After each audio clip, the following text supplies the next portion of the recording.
So Bonnie Ott is a longtime member of the MOS and the Howard County Bird Club. She has over 4 decades of birding. She's expanded her interests to include a vast array of subjects, starting a journey in photography and focusing on documenting unusual species and behaviors. Her pictures have been published in field guides and educational materials throughout the world. Bonnie has worked on multiple projects and atlases with about birds, dragonflies, herps, and everything else she can capture in her lens. Please welcome Bonnie Ott with her presentation entitled Birds with Wetlands, Lakes and Ponds. Thank you, Val, and thank you all for coming. This is my third in the habitat presentations I've been doing. And one of the things, of course, starting with birds of the woodlands, then I did birds of field and meadow, and let's do birds of the water. So Howard County, we're very blessed to have all the lakes and ponds that we do. So the birds that I'm going to go over here in this program are not necessarily rarities, but some of the more general birds that you'll encounter in your outings. And we'll start by looking at seasons and places. So the Columbia Lakes, Centennial, Wild Lake, Kittamuckundy, these are all fantastic places to go looking for a vast majority of birds. We got springtime and we have fall. Different seasons are going to offer different species. This is the Daniels along the river in Patapsco. And then we've got little streams in the woodlands and ponds. This is West Friendship Pond. And then this is a flooded woodland and vernal pool. So different birds are going to be in different areas of water. You have some really restrictive species, and then you have some that are going to be widespread. So one of the things that's really cool, when I first started birding in Howard County, you never saw bald eagles. If you saw a bald eagle, it was the biggest deal. You were so excited. Now, luckily, we see them almost every day. It's still very exciting. That is our big flying cross. And this was at Centennial just a month ago. 1 second. Sorry. There's a problem with the Zoom.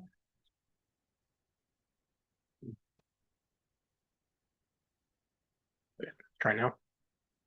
There we go. And then this is also a bald eagle. A lot of people do not realize that bald eagles go through multiple years of plumage. And of course, when they're young birds, they're all dark and they can resemble vultures. But you still want to look for that beautiful kind of cross shape when they're flying. And vultures are going to have the dihedral V wing shape when they fly. So this was at Wild Lake, and it's just remarkable to me, in the middle of our suburban lakes here in Columbia, we have eagles that you can see on a regular basis. So another cool thing that's changed are that ospreys are now breeding here.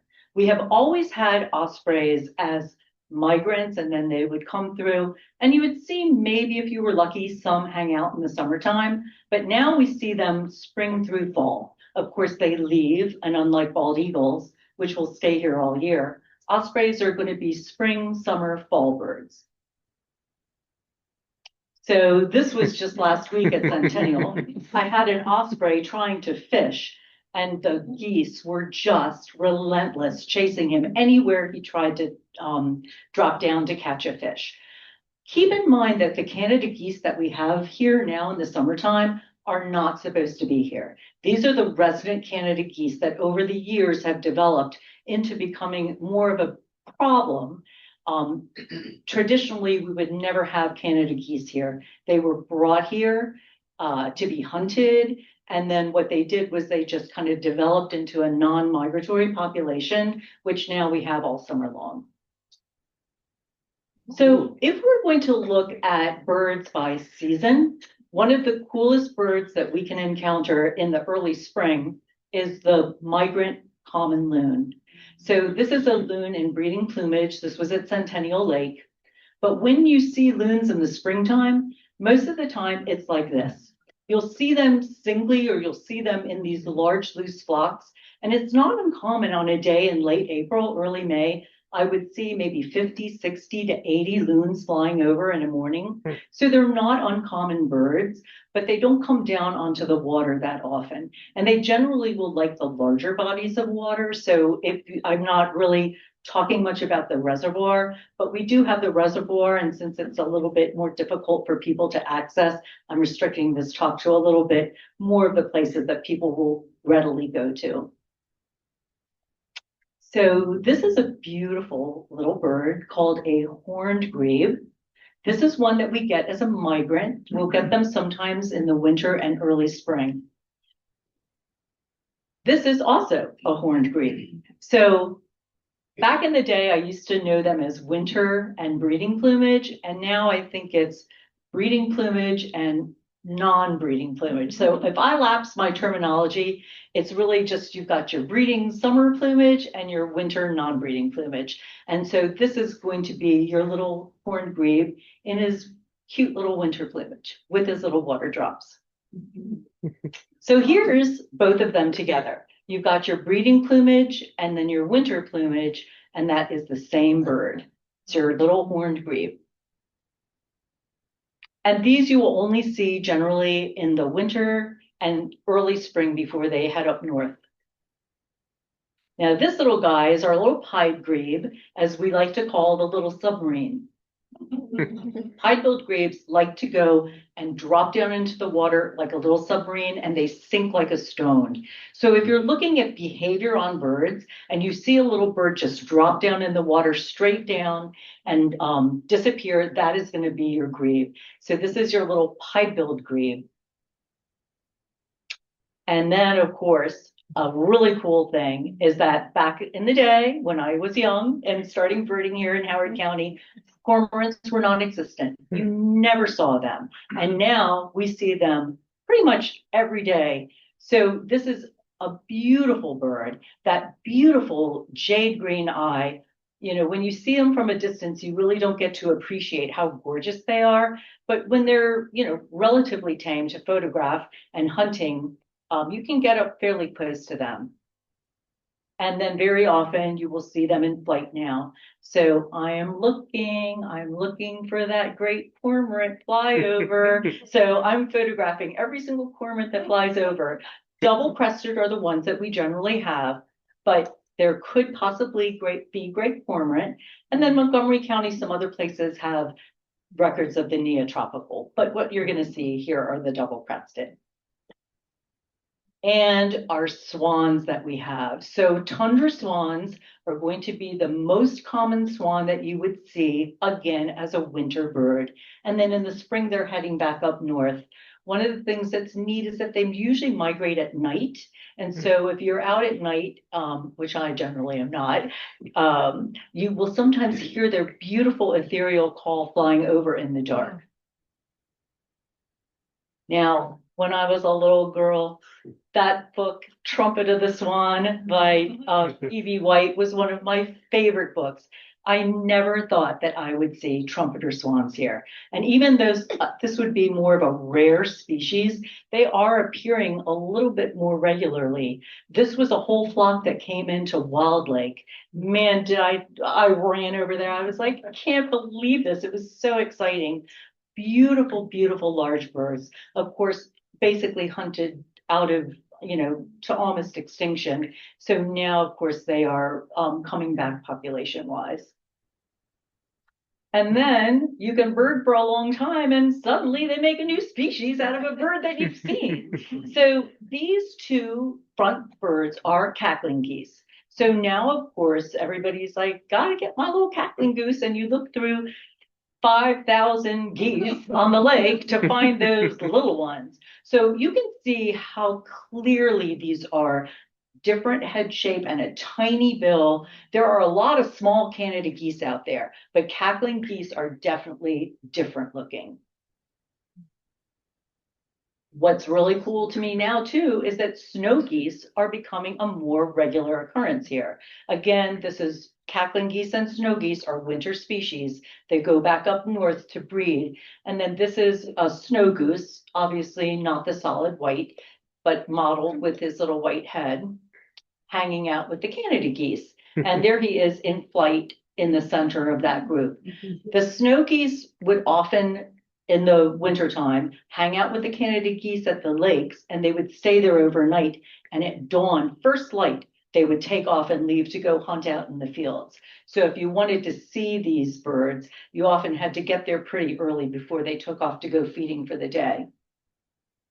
And then another cool one that's becoming more regularly, another really beautiful goose. I know there's certain people here that love those geese. The greater white-fronted goose.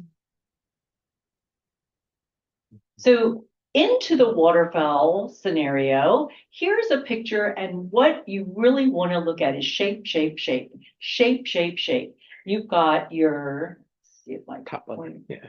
Oop, oop. No, you're good. I am not a technical person. Uh, Where's my? oh. Exit slideshow. Yeah, there you go. I'm not going to use the pointer part. So here we have three birds. The bottom bird is your horned grebe. Your back left bird is your hooded merganser. And then your right bird is a red-breasted merganser.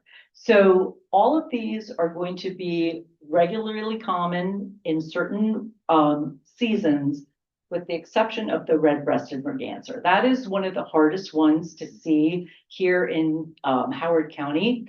But look at the difference in the shapes of the bills and the sizes of the birds. And here we go from the front. So it's like, line up, so I can get your picture. But hooded merganser on the left, you've got your red-breasted merganser on the right, and then your little winter merganser in the center. So hooded and red-breasted, and one of the things that you're looking for with mergansers is that thin serrated bill. Obviously, male mergansers are really easy to tell apart. Female mergansers are not. So here's your little hooded merganser eating a crayfish. This was at Centennial Park. Young or winter first year male mergansers will also resemble hooded females. So you have to be careful. Just because it's brown, you can't say that is a hooded merganser.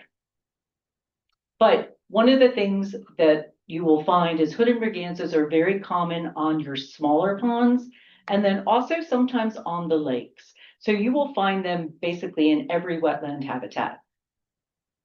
And here is probably, again, young male, female hooded mergansers. They're very fast flyers. They often have that kind of U shape when they're flying, which is one thing that will help you with identification. Now, these are common mergansers. So common mergansers will often easily be told from the other ones by that white mark on the cheek. Common mergansers in the wintertime are, of course, often seen on the lakes and ponds, but in the breeding season, they do like to breed along the rivers. So this, almost all my pictures are from Howard County, but this one is from Pennsylvania. So you will find them sometimes along the Patapsco, and if you head down to Montgomery County, along the Potomac as well.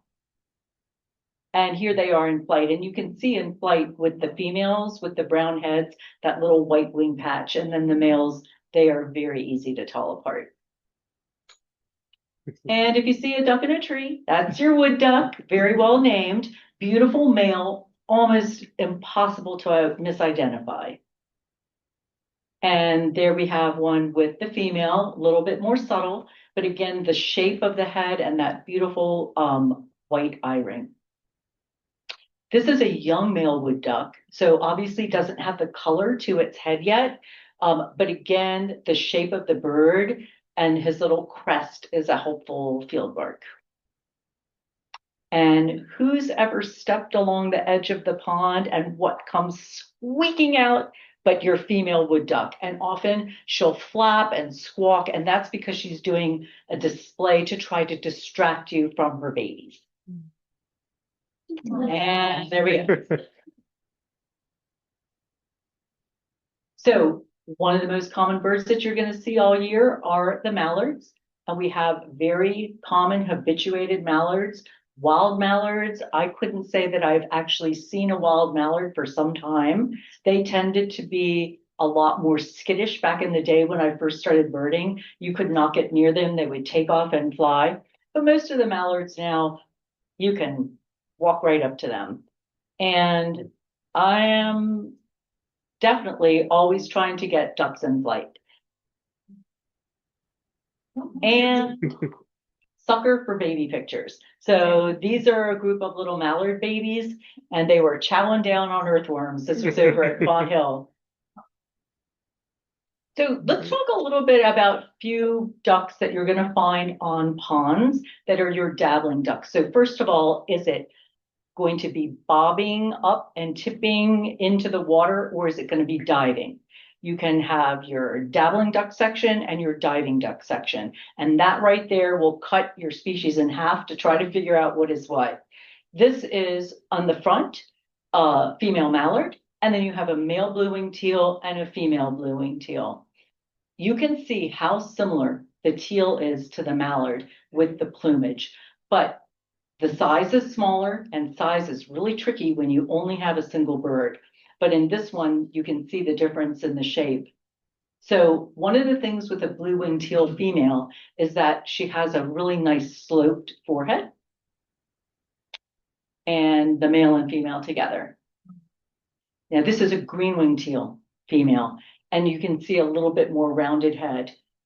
Anybody that tells you duck identification when it comes to females is easy hasn't looked at enough female ducks. It can be tricky. So there again, shape is really helpful. You do not always see the speculum to be able to tell. This one, she's peeking that little green speculum, so that's a clincher that it's a green-winged teal, but you don't always see that. And luckily when they're flying, if you can see that beautiful green in the green-winged teal. So one of the ducks that's very different is our cute little ruddy duck with that very stiff tail. They often will do the same thing that grebes do, and they just whoop under the water. So again, this is a very, very different shaped duck from all your other ducks. And this one is going into breeding plumage and getting that beautiful blue bill. So when you have them in breeding plumage, they're very easy to tell because there's really nothing else that's going to have that gorgeous color bill. But very different shape than your other ducks. Again, your gorgeous pintail. These are all going to be dabbling ducks that you would get more on the lakes and ponds. Blue-winged teal, green-winged teal, pintails are not super common, so we're lucky when we do get them in. And generally, it's fall and winter and early spring that you would see these. Shovelers, again, another gorgeous duck. And a little bit trickier and more subtle are the gadwall. So you've got a male gadwall on the left with that black tail, and the female, she's got her wings up, but if you were to see, she has a white speculum. And here's our American widgeon, pair of American widgeon. Again, the female ducks can be very difficult to tell apart if you don't have them with the male. But if you've got the male with them, then it's a lot easier. And American widgeon, again, just those colors on that male are gorgeous, especially if you see them in the sunshine. So here's where we transition into diving ducks. So if you see the duck diving underwater, that's going to help you separate into that group away from the dabblers. So widgeons are dabblers and ringneck ducks are divers. And this is well named. You don't always see the ring on the ringneck duck male, but there's a picture where he spread his head out and you can see how they got their name with that ringneck. And here's a beautiful little female ringneck duck. Again, watch for them diving. and that's one clue to what species you have. So here's the puzzle of all time, scaup. This is a lesser scaup, which is the more common scaup that we have in Howard County. Greater scaup are generally more out to the saltwater, out to the eastern shore. But this is again where you're looking for that sloped bill or sloped forehead. And here's a greater scaup. There are so many intricacies to scaup. I'm not going to go into them all. But one thing that they say is that if you can see the wing stripe, a greater scaup has white all the way to the tip with more white. Now, this bird, we all looked at, many of us for a long time, and then determined it was a lesser scaup. So there you go. You never can be sure. You never can tell every single bird all the time when it comes to some of these trickier challenges. And there on the right is our little ruddy duck with that stiff tail sticking up. And these are a really neat thing with our redhead ducks. Back in the day, redheads were not very common. It was a big deal when we saw one. And then again, this winter, we had that flock of like 80 of them. I couldn't believe it. So gorgeous, gorgeous bird. Again, one of our diving ducks. And what do we have in there on the right? There's your canvasback. So again, the plumage and the color on ringnecks and canvasback is identical. It's the shape that's different. And you can see how sloped that bill is on the canvasback with that very, very long dark bill. So here's our redhead. And this was where that Centennial Lake was frozen. There was one little tiny patch near the edge and all the ducks were squashed in it. So I was able to get right up there with my camera because normally you can't get this close to a redhead. And there's your canvasback. So really, really different shape, even though the coloring is the same. And the female canvasback. Again, most female ducks are very similar in their plumage, but it's the shape that you're looking for. And then what's its behavior? So a few other more unusual ducks that we get, and these are going to normally be out like in the reservoir, larger areas of water, but if we're lucky, they do come down onto our local lake. So this is a goldeneye, and this is more of a eastern shore open saltwater bird. This is our long-tailed duck, a little bit easier to tell than the crazy one that had us all going on May count. And then once in a while, we're lucky enough to get scoters. So most of the scoters will come through in March, and especially if the weather is terrible, you have to go out there and scan all the lakes when it's a horrible bad weather day, and that's when you're lucky enough to get scoters, except for this one, which hung out at Centennial Park for days and just sat there and we could get right up to it. But an incredible bill on the scoters. And we have had some records of black scoters. And what's the weirdest thing is that they almost all have turned up at Wild Lake. I couldn't even tell you why. So a lot of our records outside of the reservoir are at Wild Lake. And then who doesn't love a bufflehead with those bubblegum feet? So bufflehead is one of our more abundant ducks. They're on almost every lake. We get them in good numbers. You get them in good light, and they just look like iridescent little jewels. Beautiful little bird. And then the female is cute as she can be with that little white cheek patch, often with the males, so easy to tell, but they're very tiny and they're diving ducks. And when they fly, you see their bubblegum pink feet. So here's a nice combination of your bufflehead, tiny little one in the front, your ringneck duck, nice average sized duck, and then we've got our coot. So coots are not ducks. They're in another family entirely. And they will show up generally around the lakes and ponds. That is crazy because they have feet and they're called fissy palmate feet. You love that word, fissy palmate. So the cool thing to get this one up on the ice and get a picture is you can see the feet really well because you normally don't see the feet on a coot. But they will hang around in the springtime and then sometimes even in the winter. So a couple things about the gulls that you're going to see around the lakes and the ponds. The most common one is going to be your ring-billed gull. This is a nice example of a pretty close to adult bird, ring on the bill. Here's one with the black in the tail, and I am not going to go down the slippery slope of gull ages. That is a 5-hour subject on something else. But this is the most common gull that you're going to see, our beautiful little ring-billed gull. This is a herring gull. Again, these will be around the lakes and ponds, but generally you see those more around the trash transfer station, exciting places to bird like the landfill when it used to be open and we would go there. But this is your herring gull. Again, you're looking for a larger bird.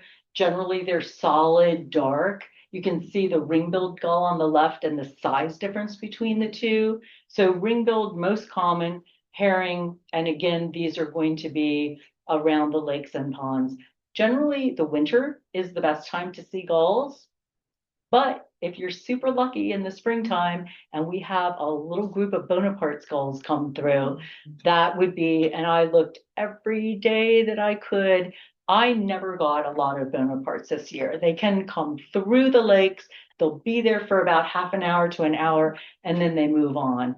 But the Bonapartes in the winter plumage is very different, doesn't have the black head, and a beautiful little angelic looking gull, white and delicate and gorgeous. And here's one just doing a nice little bath. And I had to put this picture in because this was Kevin Heffernan's find of the little gull that came in with the group of Bonapartes one day at Centennial Lake. See the beautiful black underwing of that bird. So anytime you see Bonaparte's gulls, you should always be looking in case you have one that has black underwings, and that would be your little gull. And we were talking terns.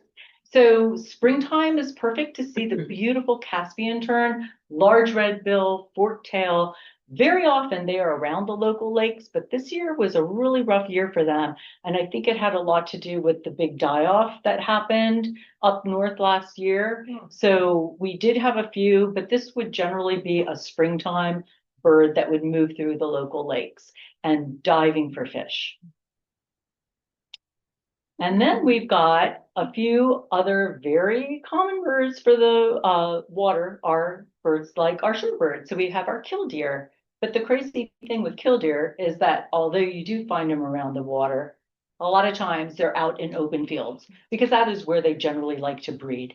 So if you find a shorebird out in an open dry field, especially a cornfield, it's probably a killdeer. And if she starts woo and waving feet, her wings around trying to distract you, it's because she's got this who's a killdeer baby. So there again, killdeers don't build a nest, they just lay an egg on the ground, in the gravel, on the dirt. And then the young, when they hatch, are precocial. They get up and they can run around immediately. Well, Wilson snipe is the name now, but we have snipe that we will often have in the early spring. So if you're walking along the lake edge, always scan the islands and scan the dirt, farm fields that might have wet, muddy patches. You'll walk along and then all of a sudden squawk from under your feet and out comes a snipe and they fly around like a nut. But then sometimes they're just hanging out. So this one was at Centennial, just sitting on the rocks. So you never know what kind of thing you'll see in migration. So early spring is a great time for the snipe. So, you know, snipe hunting. So we have beautiful little shorebirds that come through early spring. This is going to be your greater yellowlegs. They say look for the knobby knees on the yellow legs to tell it from the lesser yellowlegs.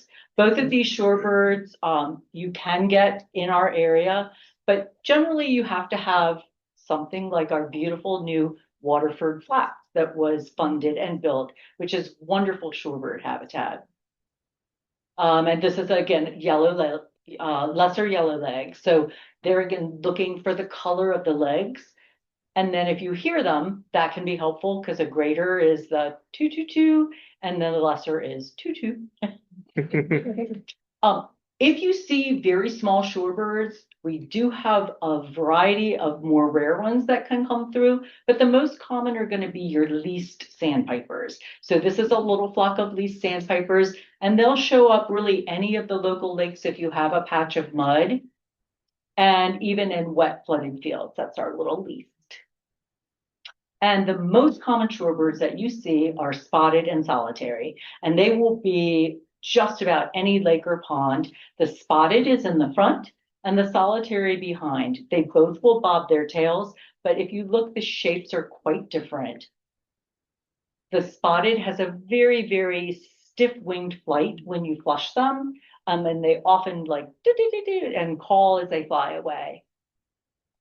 This is a beautiful spotted sandpiper in breeding plumage at Centennial Lake. And this is a spotted sandpiper at Lake Elkhorn that was a very late date. So you can see this bird has changed plumage color, and it is eating a orange blewit. So this is an orange blewit, which is what it was eating. And so those little black spots on the bottom of the blewit are water mites. And most all dragonflies, damselflies can have water mites on them. Solitary sandpiper, again, see the greenish cast to the leg, which would differentiate it from a yellow legs. And here's a solitary sandpiper, and it is eating a dragonfly nymph. So think about when you're looking at birding around the water, what are these birds eating? A vast majority of them are eating dragonflies and damselflies. So remember, dragonflies and damselflies live most of their life as these little nymphs in the water, up to like 7 years, some of them. And then they emerge. And during that emergent time, that is when we see them, when they harden up and fly around. But most of the time they're in the water as this little guy. So what they do is the exuvia is at the top, it's crawled up the grass stem. Once they crawl up out of the water, then they're going to split open their exuvia out of that naiad stage and then emerge and become our dragonfly. So this is a common basket tail. And you can see the wings just starting to open up on the back of the dragonfly. So what do we always hope for? Rails. Rails are probably more abundant than we think, but they're super hard to find because you almost never see them out in the open. This bird was at a little sediment pond up by up 216 in a neighborhood, and it was just wandering around. A coworker called me and said, "I have a Sora." I said, "I'll be right there." So this bird was really accommodating. This is a Virginia rail. So Virginia rails are another Sora Virginia, are the most abundant rails that we have here. And when I say abundant, I mean that in a loose term, because we never get a lot of them. But this was one of 2 birds that was at Font Hill.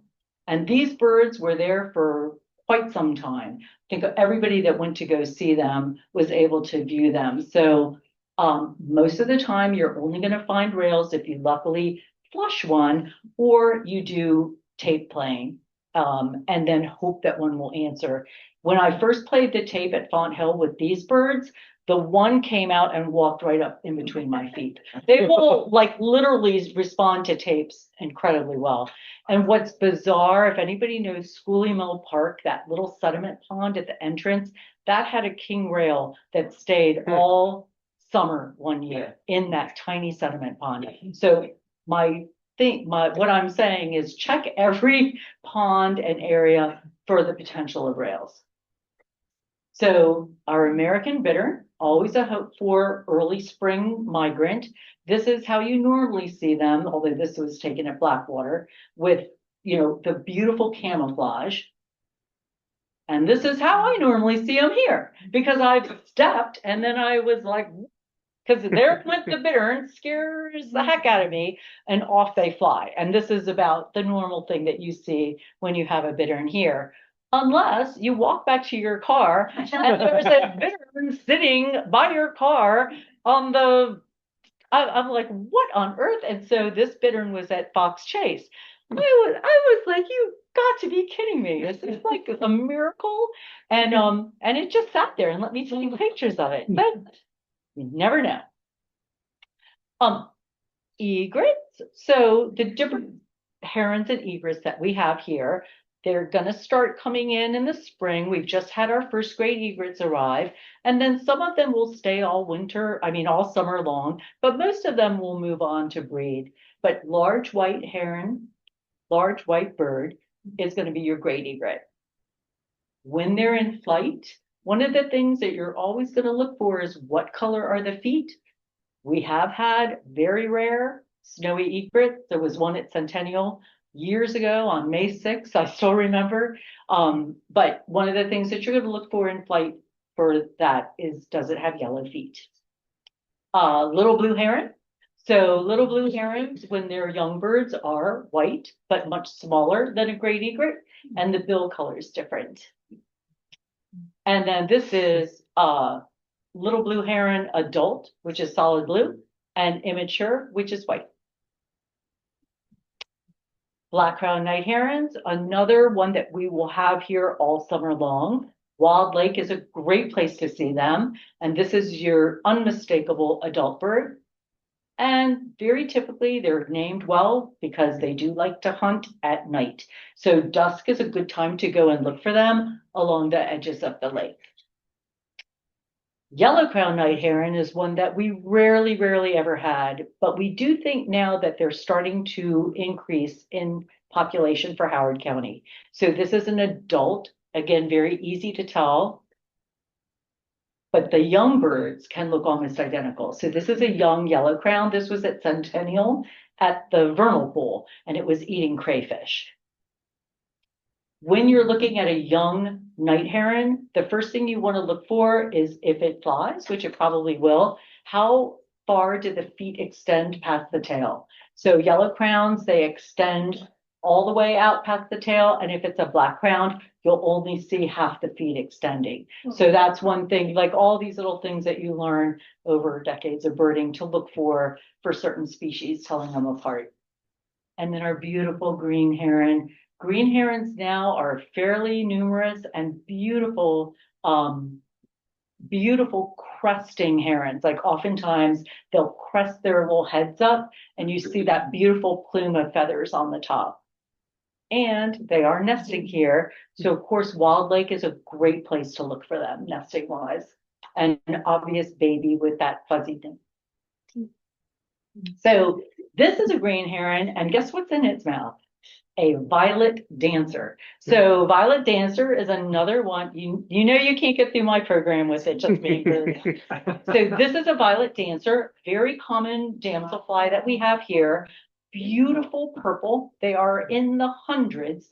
And so one thing that you look for with a damselfly is that, does it have spines on its legs? And if it has spines, it's a dancer. So you see the spines on the legs of this, that would be that you would know this is a dancer versus a bluet.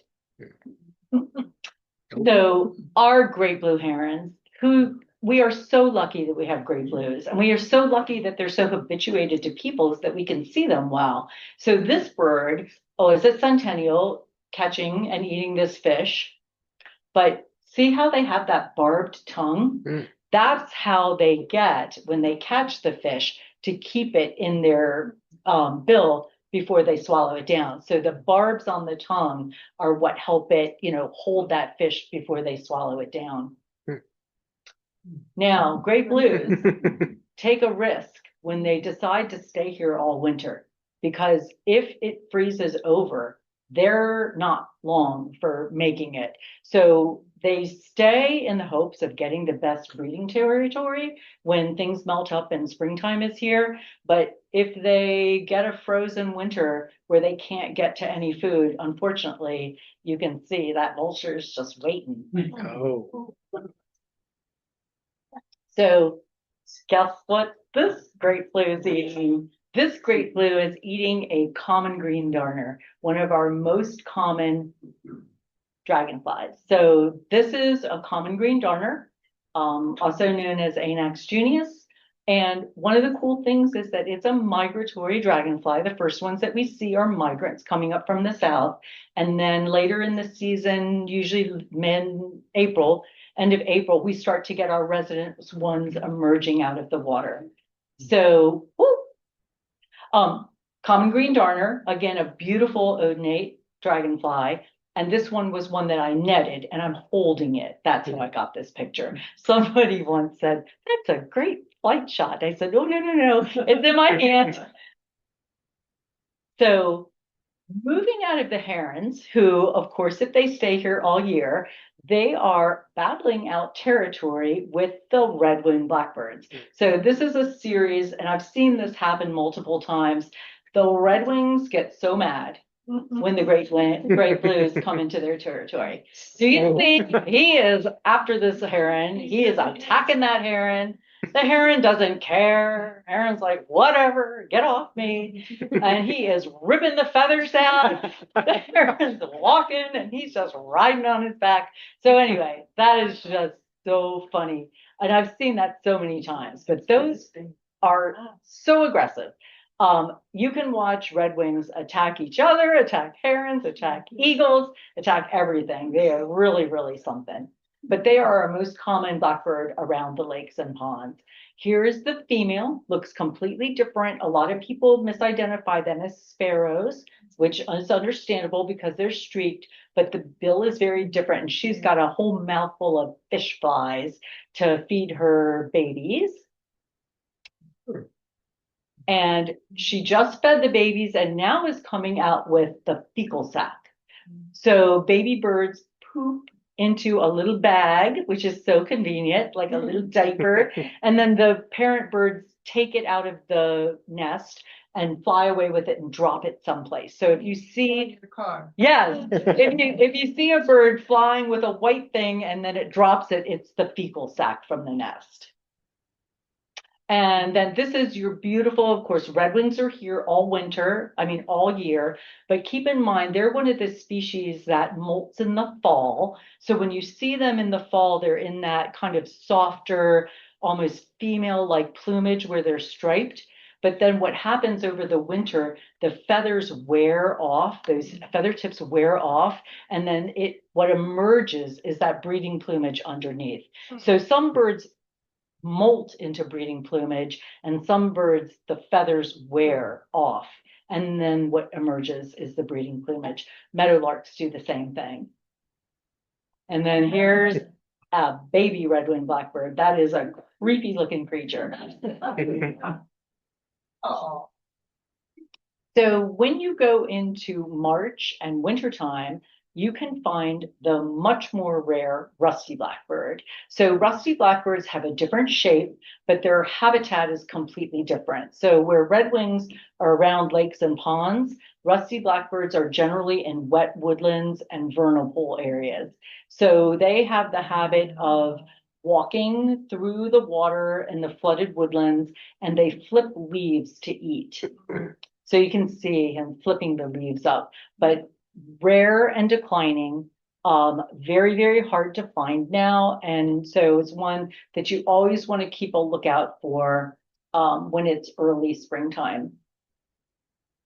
And again, blackbirds and orioles in the same family. Baltimore orioles are definitely a bird that you find around lakes and ponds. That's their favorite area to breed, often sycamores, anywhere near water. So that's where you would be looking. And there are orioles everywhere right now, our beautiful Baltimore oriole. And then here is a female. This was at Wild Lake in the sycamore, feeding her babies.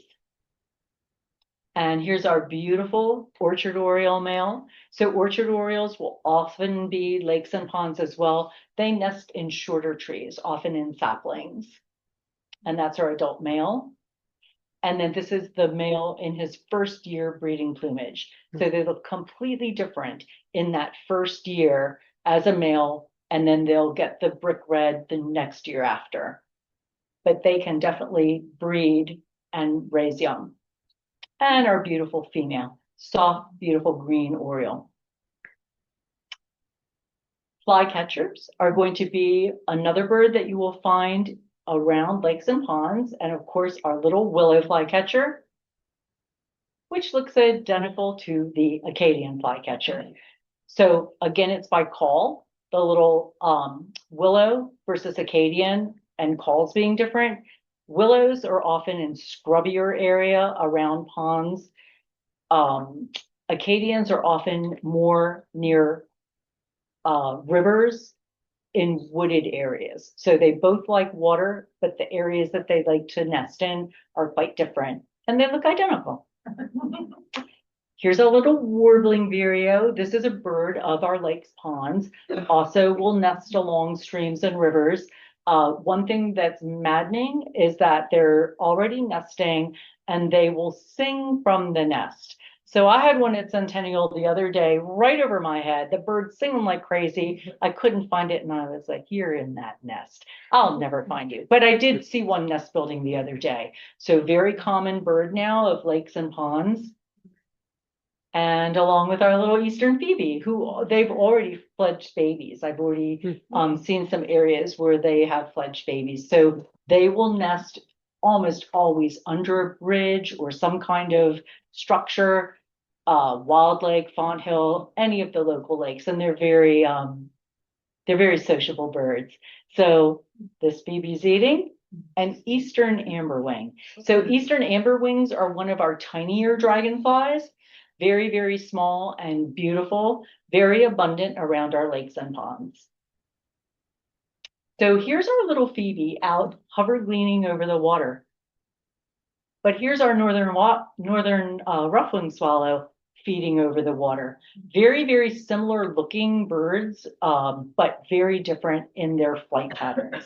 So swallows, we've got our northern rough-wing, which is very common around the lakes and ponds, and they like to nest in riverbanks and little drainage pipes. So they do nest in like little cavities.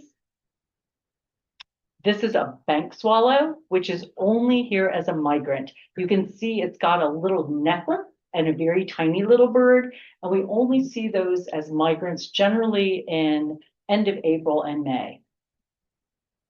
Our cliff swallows are now really increasing. We've got wonderful colonies of cliff swallows in a variety of places throughout the county. So you can see them as they migrate, feeding over the lakes and ponds, but then they'll usually head to their more river areas for breeding. And then everybody's familiar with our little barn swallow. Sounds like a little eraser squeaking when you hear them calling, and that long forked tail, and they are nesting everywhere now. And tree swallows almost looks to me like a little killer whale with that little white patch, you know, when they fly. And that's another bird, very common, and they nest in houses. So of course they're competing with those bluebirds for the boxes, but wonderful bird to have. And again, all of these swallows are here in spring and summer. And then just like Russ is working on that beautiful purple martin, there again, all these birds are eating insects over the lake. And so we've got a few warblers to talk about. The most common warbler that I think of with water is water thrush. So this is a Louisiana water thrush. They come in very early, sometimes even as early as late March and April, and they're already nesting. So your Louisiana water thrush are birds of streams and rivers, usually faster moving water. So one of the things that you're looking for is a lily white color on your Louisiana water thrush, as opposed to northern water thrush. These are tricky birds to tell apart. You're looking for the spotting on the throat with a northern and a little bit more of a yellowish tinge, but the habitat is very different. Northern water thrush like wet skunk cabbage, vernal pools, stagnant water. There's always exception to these rules, but generally that's where you're going to find your northern water thrush. And they usually will come through a little bit later. They're only migrants here when the Louisiana breeds. Northern parula. Of course, northern parulas love to breed near water, often up at the tops of the trees. If you're lucky, you have one that comes down so you can take a picture of it. But they're pretty abundant as one of our neotropical migrant wood warblers. Yellow-throated warbler, a lot of us always make our trip down to the Patapsco. These are birds that breed along the river. Again, they like the sycamores. This one's in a box elder, but they are one of our local breeding warblers along the rivers. And then we're always looking for our gorgeous prothonotary. So prothonotaries will nest in small numbers here. Again, that's one that you would have better luck finding where the water's a little slower and the larger areas of water like the Patapsco. And this was one I found working on a nesting cavity. That's a box elder, and that was along River Road on the Patapsco. And then our little yellow warbler. This is a warbler that likes ponds and lakes and will often nest in willows and other areas around the watery areas. And that is because they are all eating dragonflies. Not that warblers don't eat a wide variety of species of insects, but there is a direct relationship between neotropical migrant warblers and the large hatch emergences of dragonflies. So it's timed that these huge mass emergences where we can have hundreds of thousands of dragonflies coming up off of the rivers and ponds are when the birds are feeding their chicks. When dragonflies emerge, and this is a common sand dragon that's just emerged, they are called tenerals. All dragonflies, damselflies, when they emerge, are called tenerals. And that's where they're very soft and they can't fly well. They are so tasty for birds and so easy to catch. So that's what most birds are looking for. This is where, this I took on the Potomac, actually. This is a cobra clubtail. You can see where he's climbed up the riverbank. So that exuvia and then that split open and he's come out and emerged. He's very soft and easy to be eaten. So I spend a lot of time looking for teneral dragonflies along the riverbanks. But the other thing that you'll find along the riverbank are kingfishers. So kingfishers nest in holes on riverbanks. So if you see a hole with two like lines at the bottom, that's a kingfisher nest hole because their tail, their stiff tail will make those marks in the riverbank underneath the nest hole. And kingfishers are one of the rare ones where the female's more colorful than the male. So there she is with her beautiful red. And there's the male with his just that beautiful slate.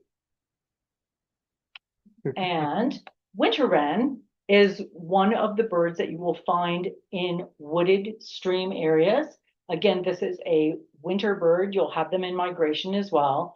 Very hard to get a look at, but that beautiful little song and a very, very perky little bird. The other wren that we have that's associated with wetlands and water is, of course, the marsh wren. So marsh wrens are migrant only. We get them in the spring and the fall. Pretty rare, so always exciting to see one. And there's, again, looking for the habit of the tail being up and that hooked bill. And that's how you're going to tell that you have a wren when you're looking in the fields for sparrows. So gotta have a sparrow. And of course, swamp sparrows are your most common sparrow of the wetlands. They are here in the spring and fall as migrants. I would love to get a breeding record of one. I've had a couple times that I had one in safe dates, but never was able to confirm it. So that would be something I would love to do. But beautiful sparrow of the wetlands. And they have the longest tarsus of any sparrow. So they long legs so that they can walk through the water looking for invertebrates and other things to eat. That one looks like he's got a stonefly, not no Nate, but a stonefly. So a word about some dragonflies as we wrap up here. This is a little Ischnura, which is one of the damselflies. So damselflies are generally small. This is a northern mockingbird eating probably common whitetail. And this is a blue-gray gnatcatcher feeding a chick a eastern forktail. So the importance of dragonflies, not only to observe and appreciate their beauty, but think about how important it is for birds to have dragonflies and damselflies to eat. And so that's why you do get so many species around water, because it's such a abundant source of food. So this is one of the most recognizable damselflies. This is an ebony jewelwing. Most everybody has seen these. This is a female. The female has white tips on the wings, white spots on the wings, and you can see she's eating a little midge. We would be inundated with flying insects if it weren't for dragonflies and damselflies eating them for us. This is a citrine forktail, very common, little beautiful yellow damselfly. And this is a stream bluet. So this one doesn't have those long spines on the legs. That's how you know she's one of the bluets instead of a dancer. And most people are familiar with black saddlebags. So black saddlebags are another migratory dragonfly. And most people are familiar with the beautiful Halloween pennant that we see in the fall. And often you'll see these out in the fields. Blue dashers are one of the most common dragonflies that we have. That beautiful blue eyes and the white face is one thing that separates them. And the black tail tip, it's like a little dash. That's how when I first was learning them, I was like dash on the tail for blue dasher. And this is a comet darner, another one of our huge dragonflies. I probably spent about a half an hour to get this picture. I was gonna say. Yeah. And so again, the appreciation of dragonflies. And this is a very rare dragonfly. It's a S1 endangered. This is here in Howard County. This is at Middle Patuxent, and this is an Appalachian snaketail. So this is netted, and I'm holding it. But we do have rare dragonflies here. A lot of common dragonflies, but again, just like birds, you have common birds and you have very rare birds. Just like with dragonflies, the most common ones that we see are the ones around lakes and ponds. But then you have rare ones that you see along streams and lakes. Such as this. This is a tiger spiketail. So this, there have been some at the Conservancy. Again, I netted this. Beautiful, beautiful dragonfly. And so, isn't it? So I will tell you about the hundreds and hundreds and hundreds and hundreds of hours I've spent in the water, up to my waist, northern water snakes swimming around me, all kinds of stuff. I did not climb down this riverbank. There is a ladder there. But you know, looking for dragonflies is not always easy. And this is a lot of what we do when we're working on our surveys for species on the Potomac. But anyway, you can see I'm having fun.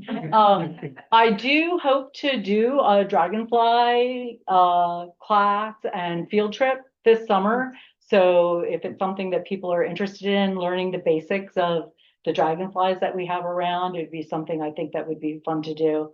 So anyway, any questions? You mentioned that dragonflies are migratory. Could you give us an example of the range, and can you repeat the question for this one? Yeah, so the question is, some dragonflies are migratory and what would the range be? That is a good question. And it's just really within recent years that we figured out that there are migratory dragonflies, and a lot of that came from bird counts. And people were, you know, when they're doing the surveys along the coast and seeing these moving. So it is an area for a lot of study. Certain species are migratory, but not all of them. With the common green darner, the first ones that we see are the migratory ones, and then the resident ones come out and emerge. So we'll see a lot in that early springtime, but nothing has come up out of the ponds or lakes yet. New thing to learn. Maybe a question for an entomologist, but as the bird population falls and birds aren't eating these dragonflies and damselflies, and they eat other insects, do you see their population rising as a result of the bird population fall? So the question is, are dragonfly, damselflies populations rising because bird populations are falling?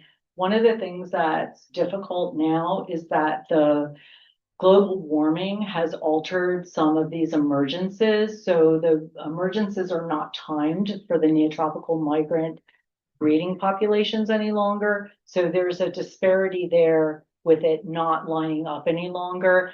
It's really hard to know because insect decline is across the board happening. Some of these populations of species, there are ones, of course, Richard, who I work with, has surveyed for decades, populations that used to be abundant that are completely gone. So certain species that we had seen dragonfly wise, and they're gone, just gone. And then new populations pop up in different places. You know, it's one of those things where so many people study birds and monitor and keep records. Not that many people have with dragonflies and damselflies. All right, well, thank you, everyone. Thanks for coming.